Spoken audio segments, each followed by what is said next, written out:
আমি আপনাদের দেখাবো নওগাঁ নজিপুরে মাসুম ভাইয়ের একটি ফার্ম, বার্ড ফার্ম, খুব ভালো হাই কোয়ালিটি ফার্ম। তো ওনার পরিচয় এবং ডিটেলসটা উনি এখন বলবে। ভাই বলেন। আমার পরিচয় আমি এর আগে ইউটিউবে কয়েকটা পর্ব ছাড়া আছে, তো আমি আমার পরিচয়টা দিই। আমার নাম হচ্ছে মোহাম্মদ মাসুম রেজা। নওগাঁ ডিস্ট্রিক্ট পশ্চিমতলা থানা, অর্থাৎ গগনপুর একটা এলাকা আছে, এখানে আমি বসবাস করি। এর আগে আমি ইউটিউবে অনেক কথাই বলছি, এবারে আমি আপনারা দয়া করে ভিডিওটা শুনবেন। পাখি যারা পালতে চান তাদের আমি গুরুত্বপূর্ণ কিছু বিষয় বলবো, এই জন্য আমি অনুরোধ করতেছি ভিডিওটা প্রথম থেকে এবং শেষ পর্যন্ত দেখবেন। এরকম কেউ মনে করবেন না যে এমবি খরচ হচ্ছে বিধায় ভিডিওটা অর্ধেক দেখবেন। অর্ধেক দেখবেন না, যারা ফার্ম করতে চান এবং পাখি পালতে চান তাদের বিষয়ে আমি কিছু গুরুত্বপূর্ণ কথা বলবো, দয়া করে আপনারা এই ভিডিওটা দেখবেন। তাহলে এখন আপনার ফার্মটা একটু ভিজিট করি, চলে। এর আগে যে আপনারা ফার্মটা দেখছিলেন, এটা খুব মানে কম একটা অংশ, আমি অনেকটাই বৃদ্ধি করছি ফার্মটা। এই দেখতে পাচ্ছেন আপনারা। প্রথমে আমরা একটা কলোনিতে আসছি, যেটা আমি এখানে ছানকোনো রাখছি, আপনারা দেখতে পাচ্ছেন ছানকোনো। ছানকোনো বিষয়ে কথা বলতে গেলে বিষয়টা হচ্ছে, আপনারা যারা পাখি পালবেন তারা প্রথমে এই ছানকোনো নিয়ে, এই বড় জাতের প্যারেটগুলো নিয়ে কাজ করার চেষ্টা করবেন না, কারণ এগুলো হচ্ছে অনেক ব্যয়বহুল। এই দেখেন ওনারা কিন্তু আসেই খায়। এই আপনার এরপরে আমি দেখাচ্ছি আপনার হচ্ছে লরি হচ্ছে একটা ব্যয়বহুল পাখি। এই জন্য পালবেন, যারা ফার্ম করবেন তারা অবশ্যই এই জাতের পাখি পালবেন। কিন্তু প্রথমে আচ্ছা ভাই, লরির খাবার সম্বন্ধে একটু যদি বলতেন আর কি। লরির খাবার অ্যাকচুয়ালি হচ্ছে, আগে আমরা যে খাবারগুলো আসতো বিদেশ থেকে আসতো, এখন বাংলাদেশে এগুলো খাবার তৈরি হচ্ছে, এই জন্য আপনারা বাংলাদেশে এই খাবারগুলো পাবেন। এমন দাম বেশি তা না, এটা 800 টাকা কেজি পড়ে। আবার দেখা গেছে যে এটা বিদেশিটা যদি আপনি নেন 3 কেজির প্যাকেট আপনার পাওয়া যাবে আপনার 3600 টাকা ধরে থাকে, অনেকে 3200 টাকা ধরে থাকে একটা খাবার। আর বিদেশিটা আর দেশিটার মধ্যে দুটা কি একই রকম মান? না, অনেকটাই ডিফারেন্স আছে, তবে বাংলাদেশের খাবারটাও যে একবারে খারাপ তা না, অনেকটাই এই খাবারটা ভালো। এই জন্য আমি বাংলাদেশের খাবারটাই খাওয়াচ্ছি। পরবর্তী যদি বেবি আসে সেক্ষেত্রে আমি তাদের দেশি খাবারটা মাঝে মাঝে আমি পরিবেশন করবো। আপনার কাছে লরি কি কি জাতের আছে? এটা হচ্ছে মোনাক্কা রেড লরি। এটা আমার অলরেডি ব্রিডিং করতেছে। এটা আপনার ব্রিডিং পেয়ার না? হ্যাঁ, এটা ব্রিডিং পেয়ার। এটা ইনশাল্লাহ মনে হয় 1 মাসের মধ্যে আমি রেজাল্ট পাবো। যে ভিডিওটা করা হচ্ছে আসলে এই মুহূর্তে ব্রিডিং পেয়ারটা মানে যখন করছে তখন নেয়, তবুও আমি এটা সংযোগ দেওয়ার চেষ্টা করবো। আর এটা কি লরি? Red colour lorry. এটাও আমি অর্থাৎ অ্যাডাল্ট পেয়ার নিয়েছিলাম। এটা হয়তো বা সময় লাগতে পারে, 6 মাস এরকম সময় লাগতে পারে। এটা রেনবো লরি না? না, এটা হচ্ছে red colour lory. Rainbow lory আরেকটা হচ্ছে যেটার এখানে আপনার রেড কালার নাই, ওটা শুধু সবুজ কালার। আচ্ছা আচ্ছা আচ্ছা আচ্ছা, বুঝতে পারছি। এই লরির বিষয়ে খাবারটা হচ্ছে মধু, ওদের প্রিয় খাবার। এই জন্য দেখেন আমি মধু এখানে সংযোগ করে রাখছি। দামি পাখি বিষয়ে আসলে আমি আরো বিস্তারিত আপনাদের বাড়াতে চাচ্ছি না, যেহেতু দামি পাখি আপনারা যদি কেউ করে থাকেন তাহলে অবশ্যই দামি পাখি যারা যেসব বিডাররা পালে তাদের সঙ্গে আপনার যোগাযোগ করবেন, তাহলে সবচেয়ে ভালো হয়। কারণ দামি পাখি পালতে গেলে অনেক একটা বিষয় আছে যে আপনার বক্সের মাপ অনেকে বলতে চায় না।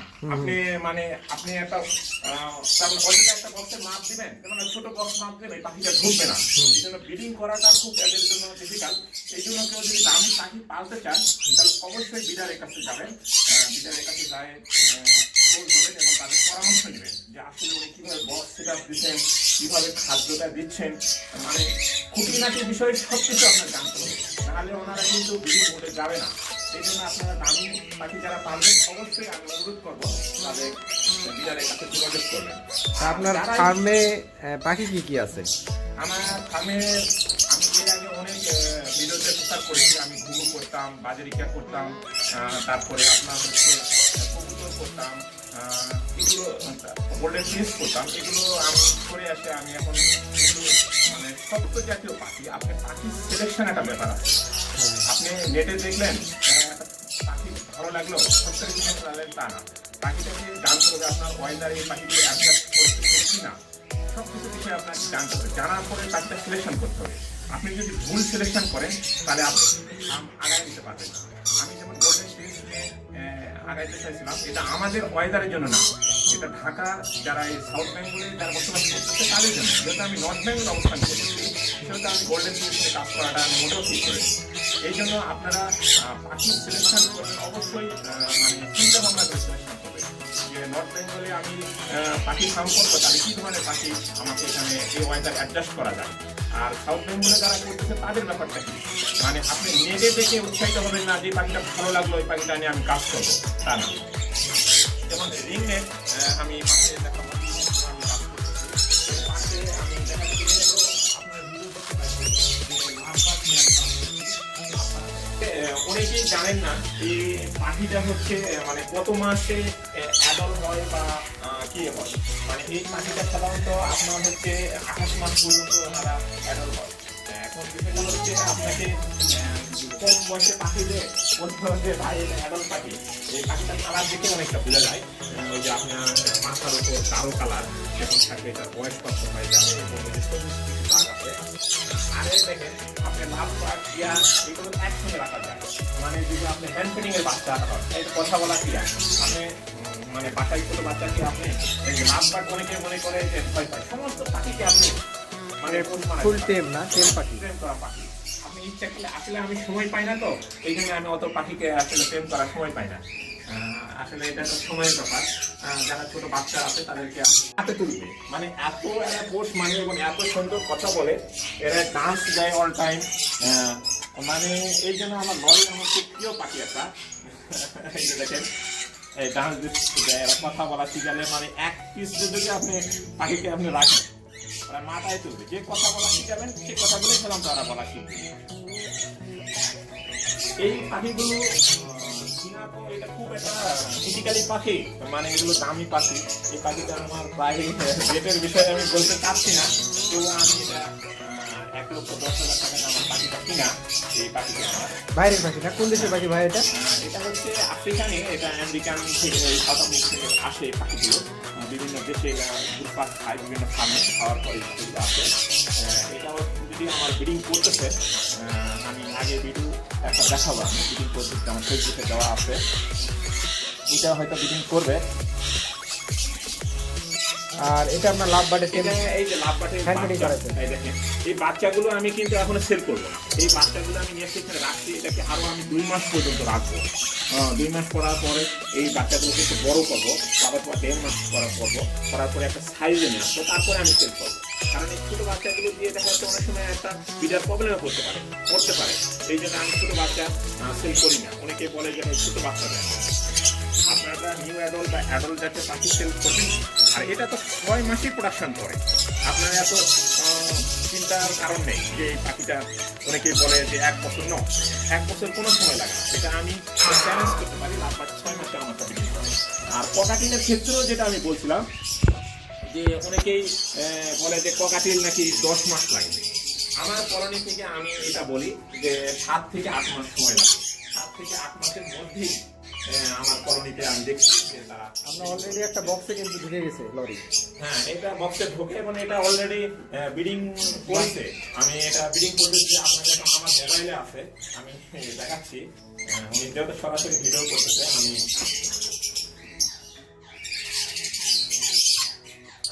দাঁড়াবো।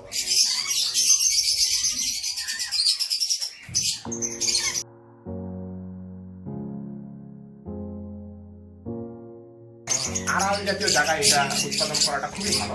আর যারা সব বছর তো করতে চাচ্ছে এক চেয়ার, যেমন ওখানে আমি দেখাবো হ্যান্ড করা যায়, মানে সেটা একটা আলাদা ব্যাপার। যারা বিদ্যুৎ করতে চায় তাদের ক্ষেত্রে আমি বলবো এই জায়গাটা মানে যত অন্ধকার টাইপ হয় ততই ভালো, মানে লাভবাট খোলামেলা জায়গা পছন্দ করে না। আর একটা বিষয় হচ্ছে শীতের সময় যে বাচ্চা নেওয়াটার যে একটা প্রবলেম, আমি এই ডিসেম্বরের ভিডিও, সরি জানুয়ারিতে ভিডিওটা হচ্ছে, আমি তার মানে ডিসেম্বরে আমি লাস্টের দিক ডিম বাচ্চা করছিলাম, করার পরে আমার 50% বেশি আমার বাচ্চা ক্যাজুয়ালিটি হয়ে গেছে। এগুলোতে দেখেন প্রায় ডিম বাচ্চা নিয়ে বসে আছে, এই যে দেখতে পাচ্ছেন। মাশাআল্লাহ মাশাআল্লাহ, ভাইয়ের লাভ বার্ডের ব্রিডিং সিস্টেম। আমি এখানে চ্যালেঞ্জে বলতে পারি যে নর্থ বেঙ্গলে এই ধরনের লাভ বার্ড উৎপাদন করে খুব সুন্দর, মানে আমরা দোকান থেকে কিনলে কিন্তু লাভ বার্ড দিয়ে অনেকে সাকসেস হতে পারবো না। লাভ বার্ডের বিষয়টা হচ্ছে একটা ব্লাডিং সাথে লাগবে, আপনি যেখানে সেখানে লাভ বার্ড উঠাবেন, আপনি লাভ বার্ডের মানে ডিম বাচ্চা করবেন।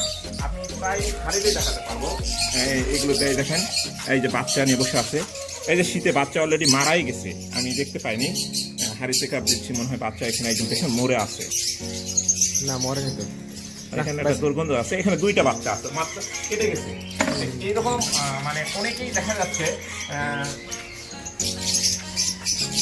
এই হাঁড়িগুলো pick up দেওয়া অনেকটা problem হয় আছে, আমি পরে pick up দেবো। এই দেখেন এখানেও আছে, মানে এই যে এখানেও আপনার বেবি আছে, প্রত্যেকটা প্রতিটা হাঁড়িতে আপনার বেবি আছে তো ভাই দেখি। হ্যাঁ অনেকই বেবি আছে, এইগুলো হাঁড়িতে অধিকাংশ বেবি আছে। এই যে এইগুলো তো লাভবার্ড যদি কেউ খাঁচাই করতে চায় তাহলে কি করতে পারবে ভাই? এইগুলোতে বেবি আছে, আমি দেখাতে পারি। খাঁচাই? খাঁচা লাভবার্ডের ক্ষেত্রে আমি যেটা বলবো, অ্যাকচুয়ালি কলোনিতে ভালো। কলোনিতে তবে ভালো না? আপনি যদি মনে করেন যে কম পারবেন, সেক্ষেত্রে কলোনিতে করতে পারেন, খাঁচাই করতে পারেন। খাঁচাতে করলে কি আপনার প্রত্যেকটা পাখির আপনি রেজাল্ট পাচ্ছেন, আর কলোনিতে কিন্তু আপনি প্রত্যেকটা পাখির রেজাল্ট পাচ্ছেন কিনা এটা আপনি জানতে পারবেন। অ্যাকচুয়াল জানা যাবে না। তো আপনার যে একটা মেনটেন্সের সুবিধা, সেটা আপনি একবারেই সহজে আপনি বুঝতে পারছেন, করতে পারছেন। এখানে খাবার পরিবেশনগুলো সহজেই করা যায়। এখানে খাবার বিষয়ে যেটা আমি বলবো, খাবার বিষয়ে আমি কয়েকটা ইউটিউবে ভিডিও দেখছি, যে খাবার বিষয়ে একটা সিরাজগঞ্জের একটা লোক বলতেছে যে এই যে বাজরা, মানে এই কুসুম ফুলের দানাটা বলতেছে যে এটা কবুতর খায়, বিধায় আমরা পাখিকেও খাওয়াতে পারি, কিন্তু অ্যাকচুয়ালি না। আপনাকে পাখি পালতে হলে প্রত্যেকটা দানা সম্পর্কে আপনার জানতে হবে। যেমন কুসুম ফুলের দানাটা কি, এটা দেখেন আল্লাহ প্রদত্ত একটা অ্যান্টিবায়োটিকের কাজ করে। এটা আপনার পাখি খাচ্ছে না খাক, এটা আপনাকে পাখিকে দিতে হবে। যেমন হ্যামশিট, এটা আপনাকে বুঝতে হবে যে হ্যামশিটের কাজ কি। হ্যামশিট হচ্ছে আপনার, এটা শীতকালীন দিতে হবে, এটা শাকসবজির কাজ করে। এটা প্রত্যেকটা দানা সম্পর্কে আপনার জানতে হবে, জানলে আপনি বুঝতে পারবেন যে দানার পরিমাণটা কখন কি পরিমাণে দেওয়া যায়। এখানে ব্লাডশিটের কাজ কি শীতের সময় দিতে হবে, এটা শরীর গরম করে, এটা বাচ্চা উৎপাদনের সহায়তা বেশি কাজ করে, ব্রিডিং এর কাজ করে। তো এই জন্য সবকিছু আপনাকে জানতে হবে। এখন এই ভিডিওতে আমি আসলে খাবার বিষয়ে একটা যদি কথা বলতে চাই, একটা পর্বই বাহির করতে হবে, আমি সংক্ষিপ্ত কিছু বললাম। আর এখানে বিষয় হচ্ছে সফট ফুডের পরিবর্তে আমি এর আগেও ভিডিওতে বলছি আপনি ছোলা খাওয়াতে পারেন বা অন্য সবজি জাতীয় জিনিস দিতে পারেন। তবে সবজির ক্ষেত্রে আপনি সবসময় আপনি শীতে দেওয়ার চেষ্টা করবেন, কারণ গরমের সময় সবজি খালে পাখির মানে পেটের সমস্যা হয়, অনেক সময় প্রবলেম হয়।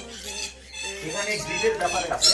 লাভবার্ডের ক্ষেত্রে মিনিমাম আপনি তিনটা আইটেম আমি ভাগ করি, একটা হচ্ছে গ্রিড, আর একটা হচ্ছে মিশ্রিত খাবার, একটা ছোলা। গ্রিটে কি কি দিয়েছেন ভাই? এটাতে অনেক প্রকারই দেওয়া আছে, এটাতে ব্লক দেওয়া আছে, সমুদ্রের ফেনা দেওয়া আছে, তারপরে ইটের গুঁড়া দেওয়া আছে, আপনার ঝিনুক দেওয়া আছে, মানে এখানে নিমের পাতা দেওয়া আছে। নিমের পাতার যেমন কাজ কি আপনাকে বুঝতে হবে, নিমে কি কি দিতে হবে। নিমের পাতা হচ্ছে আপনার দিনে দেখা যাচ্ছে এটা মানে ক্রিমে যে পাখিটা হয়, এটা অনেকটাই এখান থেকে মুক্ত করা যায়। মানে খাবারের সম্পর্ক আপনার জানতে হবে।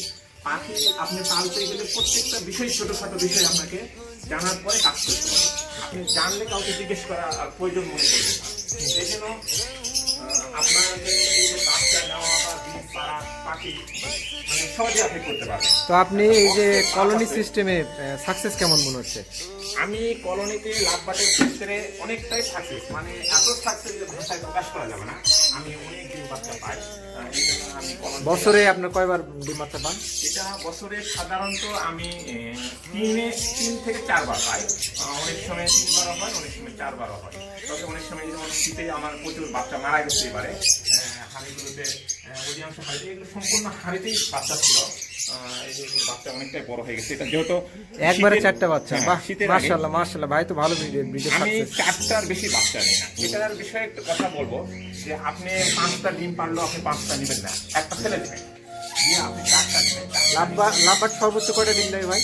এটা 5 থেকে 6টাও দেয়, অনেক সময় 3টাও দেয়, অনেক সময় 4টাও দেয়। কিন্তু আপনি একটা অ্যাভারেজ যখন আপনি বেশি ধরনের অর্থাৎ লাভবার্ড পাবেন, তখন আপনি অ্যাভারেজ 4টা নেবেন অথবা 3টা নেবেন, তাহলে আপনি বাচ্চাটা সুস্থ থাকবে এবং আপনার বিক্রি করতে আপনার সুবিধা হবে। যে বাচ্চাটা নেবে সে বাচ্চাটা একটা সবল পাবে এবং সুস্থ পাবে।